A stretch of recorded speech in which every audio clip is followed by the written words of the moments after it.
Now, Iceland was one of the first countries to reopen after handling the pandemic to international travellers. However, they had to take a COVID-19 test on arrival. Now the country is hoping for transatlantic travel recovery to boost its tourism industry even more. Gudlaugur Thórdarson is Icelandic Minister for Foreign Affairs, joins me via Skype from Iceland. Now, all right, sir, all right, Minister, you beat me hands down with the view and the background that you're offering us to, you're enticing us tonight with. And as a destination, and the opening up of transatlantic travel, it was going so well before the pandemic. What can you do now?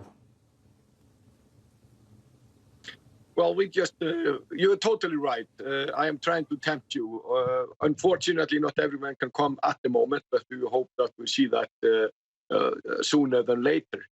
What we have doing, which has been, we are quite pleased with the results, is that we have been with targeted measures from the beginning. We have been testing, isolating, and tracing. We have been testing more than probably any other nation, and we have been traced everyone which have been infected, isolated those who have been infected. And at the same time, very early on, which is very important, we did target the vulnerable groups and tried to protect them. At the same time, we have had, and all the time, frequent communication with the public. And it has been led by a trio of experts. We have also been very fortunate that we have a private company like Decode, which has been extremely helpful during this fight. And of course, we have an excellent health service system, which the people there have shown their strength. But most importantly, we have seen solidarity among the Icelandic people when it comes to fight this pandemic. The way in which, though, tourism has become such an important part of your economy, the Iceland Air, of course, is in deep trouble itself. The rumours, of course, that pilots would be serving passengers in the cabin, which, of course, had to be reversed. Overall, Minister, what do you need to take place before you can encourage, not merely tolerate, tourists to come back?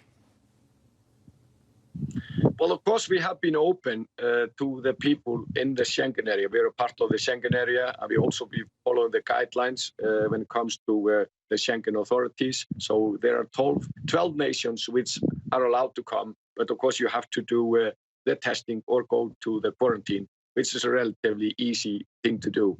And actually Canada is among one of those 12 nations.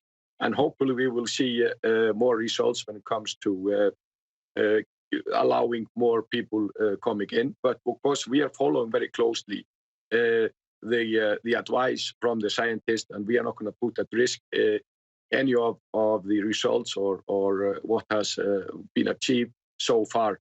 But of course, if you can say it's not only Iceland, we are all in this together, and hopefully we will see good results in all the countries we want to have, and the people in the countries we will have to have in Iceland, because we miss the tourists, even though Icelanders are probably now enjoying Iceland like never before. Then the only thing which is different from it used to be is that we do not have all those tourists like we had to. Minister, good to have you with us tonight. I appreciate it.